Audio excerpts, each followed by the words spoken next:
The seeds of the Capitol Hill violence on January 6, 2021, were sown by both then-President Trump and House Republicans, challenging the validity of electoral slates from the states. Unfortunately, baseless challenges of electoral votes have become common in the aftermath of presidential elections. The recently introduced Electoral Count Reform Act, introduced by a bipartisan group of 16 senators, has several provisions that would make it harder to challenge or overturn presidential vote counts. Here are 5 facts on electoral vote challenges.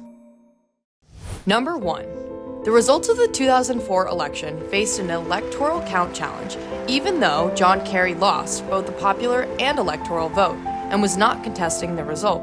Kerry lost the popular vote by a margin of more than 3 million and lost in the electoral vote by 286 to 252. But his loss in Ohio by fewer than 119,000 votes led Senator Barbara Boxer and Representative Stephanie Tubbs Jones to object to the certification of that state's electors for President George W. Bush. It was only the second challenge to an electoral slate in U.S. history, following the election of 1876. Number 2.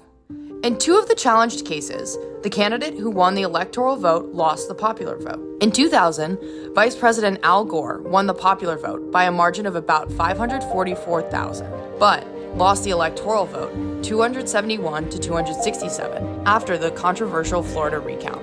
Though many Democrats believed Gore to be the legitimate winner, he conceded defeat in December following the Supreme Court decision in Bush v. Gore. Several members of the House attempted to object to certification, but Gore, in his role as presiding officer, rejected these attempts. Hillary Clinton's defeat by Donald Trump in 2016, with Trump winning a comfortable 306 to 232 electoral college majority, but losing the popular vote by nearly 2.9 million, led to a grassroots effort to deny Trump the presidency by convincing electors to vote for other candidates. In the end, just 7 electors voted for candidates other than Clinton or Trump, and 5 of them were Clinton electors, with the official tally being a 304 to 227 Trump win.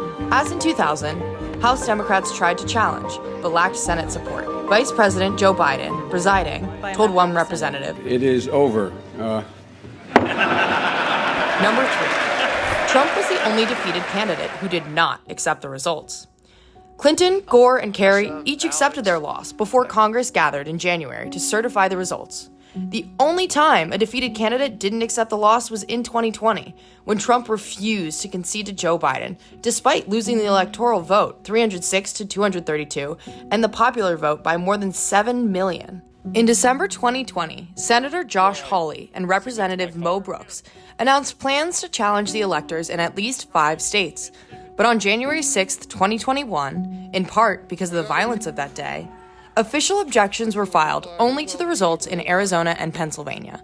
About 2/3 of House Republicans voted to agree to both objections, but only 6 senators backed the Arizona objection and 7 the Pennsylvania objection. Number 4. Just 1 in 5 Americans is very confident about the nation's elections. An ABC News poll in December 2021 found that just 20% of Americans are very confident that our elections are free and fair, down from 37% in a poll conducted just after January 6, 2021. A Morning Consult poll taken in the wake of January 6th found a huge partisan divide. 82% of Democrats said they trust the U.S. election system, a lot, or some, and just 33% of Republicans said the same. Number 5. The Senate Electoral Count Reform Act, focused on fixing the original Electoral Count Act of 1876, has 16 co-sponsors, 9 Republicans and 7 Democrats.